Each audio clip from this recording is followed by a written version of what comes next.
They thought, age made me weak, but they forgot, wisdom sharpens with every year. My own daughter drove me to a nursing home in my car, smiled while taking my house keys, and handed me a bag she had packed, as if I were a burden to be stored away. "You won't need these anymore," she whispered. That was her mistake. She believed she had stripped me of everything, but she overlooked the one weapon she could never touch: my mind. And with it, I would make sure she learned the cost of betraying the woman who gave her life. Tell me where you are listening from right now. Maybe you are in your living room, maybe in your car, or maybe in a quiet room where no one can disturb you. Wherever you are, I want you to imagine this story as if it were your own. Because betrayal rarely comes from strangers. It comes from the ones who claim to love you, from the very people you once trusted with your life. My name is Eleanor Graves, and I am 73 years old. I spent most of my life surrounded by books, working as a librarian at a university where I believed knowledge was the one possession no one could take from me. After my husband died, I lived quietly in our brick house in Columbus, caring for my garden, cooking my own meals, and keeping my independence intact. I believed I had earned peace. What I received instead was treachery, carefully dressed as concern. My daughter Catherine always said she wanted the best for me, but her eyes revealed another story. She and her husband Martin built lives that revolved around assets and appearances, not family. They told me I was fragile, too old to manage myself, but I saw the way they measured every word about my house, my savings, and my future. Love was no longer part of the conversation. Control was, and I knew. Control often disguises greed. One afternoon, Catherine called and told me she was taking me for a checkup. She smiled when she arrived, the kind of smile people wear when they know something you do not. I trusted her because she was my child, because mothers are taught to forgive too easily. She asked me to bring nothing, that everything was prepared. I did not argue. I simply stepped into the passenger seat of my own silver sedan, unaware of the destination waiting for me. The ride was quiet, but I recognized the streets. I knew the way to my doctor's office, and this was not it. I watched her hands tighten on the wheel. Watched her husband's reflection in the side mirror as he sat behind me, clutching a small suitcase. My suitcase. In that silence, I understood. This was not love. This was a transfer. They were not taking me to care. They were taking me to storage. When the car stopped, I saw the sign. Maple Hollow Assisted Living. My daughter did not look at me when she parked. She simply opened the door, handed me a bag I had not packed, and whispered, "You won't need those keys anymore." I felt the metal disappear from my hand, the last symbol of my independence slipping into her pocket. They thought the moment was complete, that they had closed the chapter of my freedom. What they did not realize was that I still had the only key that mattered: my mind, sharpened by years, ready for war. The room they led me to smelled faintly of bleach and loneliness. The walls were painted an off-white that tried to suggest comfort, but instead whispered sterility. A single bed, a narrow dresser, and a chair facing the window were the only possessions allowed. No photographs, no books, no remnants of my life were placed there. Catherine smiled as if she had accomplished something noble, while Martin kept his eyes on the floor. I stood still, memorizing every detail. When the door shut behind them, I sat on the edge of the bed and let the silence surround me. I felt the weight of the keys that were no longer mine, the car that was no longer under my control, the house that was no longer within my reach. Yet beneath that silence there was no despair. There was calculation. They had left me here believing I was powerless. But in reality, they had left me with something far more dangerous: time to think. I looked at the dresser, empty and waiting. To them, it was a place to store folded clothes. To me, it became a ledger in my mind. Each drawer represented a piece of my life they had tried to claim. The bottom drawer was my house, the middle one my freedom, the top one my dignity. But the lock on those drawers remained in my possession because memory cannot be stolen. Every face, every conversation, every pattern of greed remained perfectly filed. Nurses passed in the hallway, their shoes squeaking on the polished floor. One of them glanced at me through the small window in the door and quickly looked away, as if she had been told I was frail, confused, no longer fully present. Let them think that, I whispered to myself. I knew the value of being underestimated. I knew how invisibility could become armor. If my daughter believed I was no longer capable, she would never see my retaliation coming. That night, as I lay on the stiff mattress, I thought of the phrase she had whispered when she took my keys. "You won't need these anymore." Her words echoed like a curse, but I reshaped them into a promise. She believed she had taken away the symbols of my independence, yet she had not noticed that my true strength was never tied to objects. It was tied to my ability to observe, to plan, and to strike when the moment was right. I closed my eyes, not in surrender, but in preparation. Outside the window, the world carried on, unaware of what had been done to me. Inside this sterile room, a war had begun, one she would never see until it was too late. And if you are listening to me now, I want you to stay with me until the end. Because the night they thought they had won was the night I began to turn their world upside down. The days that followed did not blur together. I made certain each one stood sharp in my memory, like a blade I would eventually turn against them. My daughter and her husband thought distance and silence would weaken me, but they underestimated the discipline I had carried through my life. I began cataloging every detail of our last conversations, every phrase that betrayed their intentions. Patterns of greed are easy to trace when you know how to read them. I remembered the house, every brick of it, because I had chosen it myself. I remembered the documents, the signatures, and the names of those who had witnessed them. My late husband had always told me never to place full trust in promises, but to place it in paper, in law, in witnesses. Catherine did not realize that the keys she slipped into her pocket did not hold the house itself. Ownership remained where I had carefully secured it. There was an attorney I had known for decades, Harold Benton. He was there when my husband and I drafted our wills, and he was there when we updated them after his passing. Harold had a mind like steel and the patience of a teacher. I knew his phone number by heart, and while Catherine imagined I was cut off from the world, she never asked what numbers lived permanently inside my head. Those numbers were my escape routes. At Maple Hollow, I played the role expected of me. I listened politely to nurses who assumed my mind wandered, and I answered questions slowly, as if effort drained me. Yet inside, I was rehearsing phone calls, drafting letters in silence, reconstructing a map of my assets and allies. No one saw the ledger building in my thoughts. No one saw the strategy taking shape in a room that others believed sterile. The advantage of invisibility grew stronger each hour. At night, I spoke to myself quietly, not in madness, but in discipline. I repeated names, dates, account numbers, addresses. I kept them alive in my tongue so they could never be erased. Catherine thought memory was fragile at 73, but she had never understood the strength of a librarian's recall. I carried entire histories in my mind. Did she really believe I would forget the location of my own power? Her ignorance would become my greatest weapon. Each plan begins with the foundation of knowledge, and mine was stronger than they could imagine. I did not need their permission, I did not need their approval. I only needed patience and precision. And as you hear these words, I ask you to do one thing for me: share this story with someone who believes control belongs only to the young. Let them know that experience is sharper than any blade placed against us. It did not take long before I noticed a difference in the way the staff at Maple Hollow looked at me. Most accepted the file handed to them by my daughter, the file that painted me as frail and forgetful. But one woman did not. Her name was Rosa Martinez, a nurse with eyes that weighed people rather than paperwork. She spoke to me not as if I were broken, but as if I were biding my time.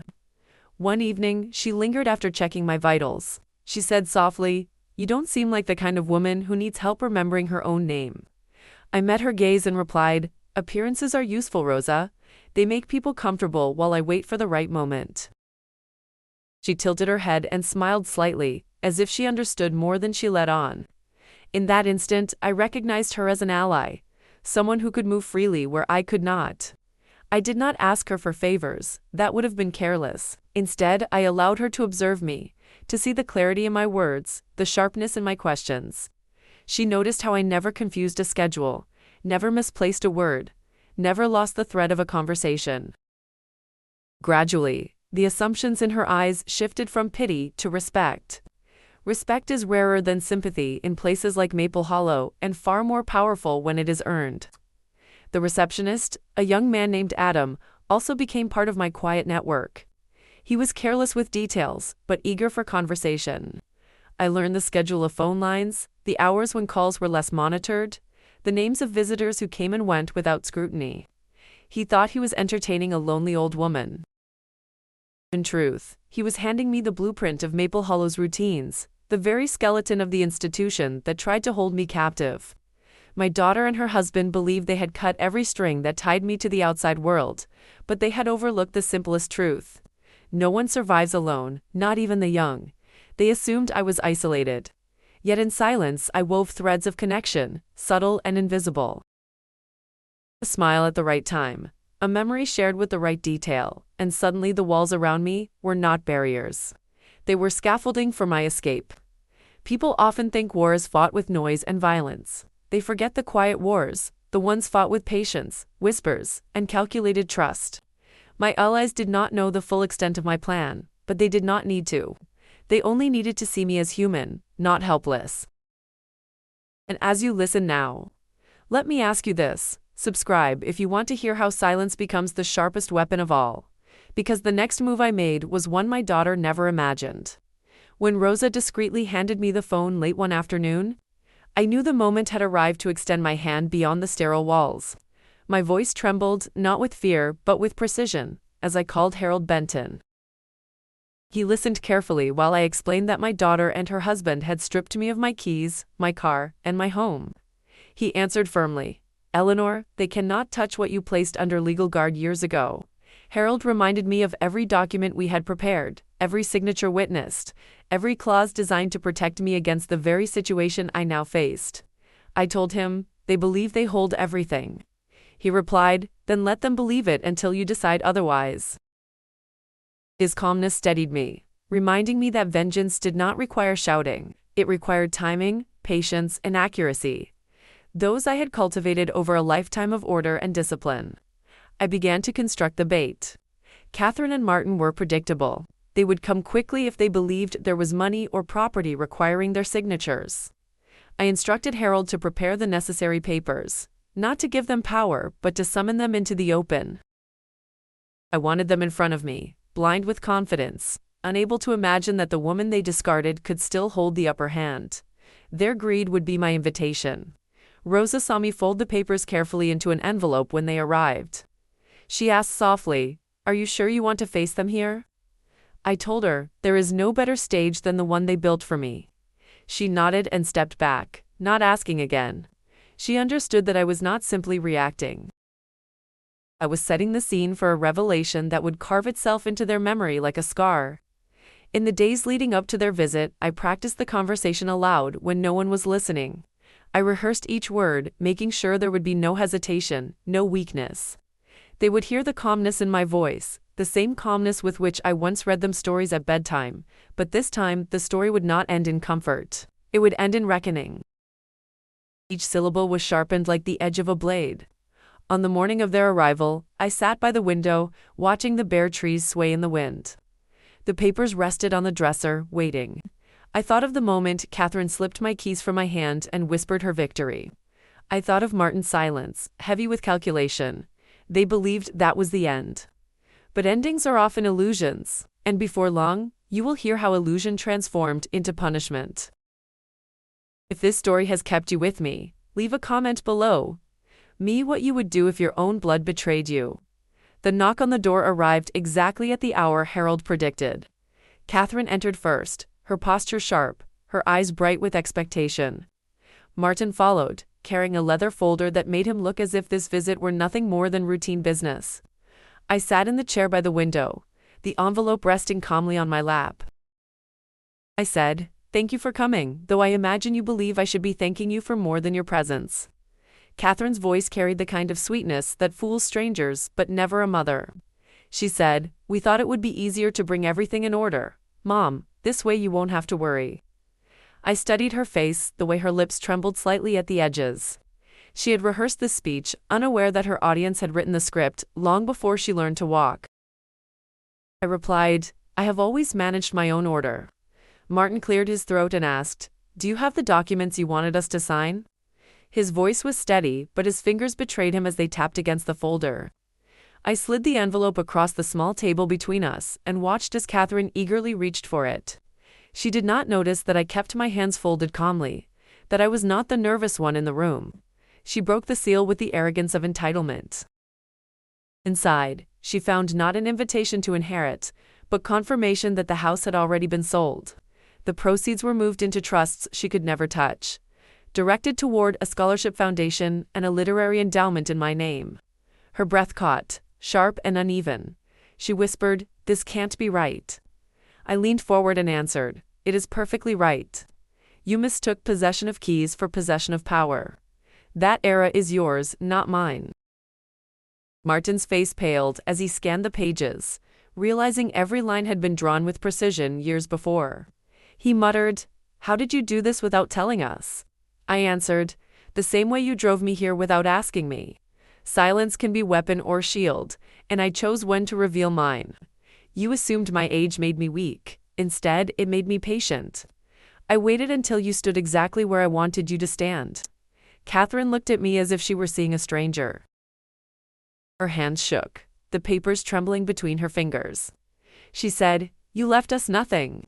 I said, "No, I left you with the truth, and the truth is heavier than gold when it strips away your illusions." I leaned back in my chair, letting the silence cut deeper than any insult. If you are still here with me, share this story with someone who believes betrayal has no consequence. Let them know consequence always arrives, dressed in silence and certainty. The silence that followed my words was heavier than any chain they imagined to place around me.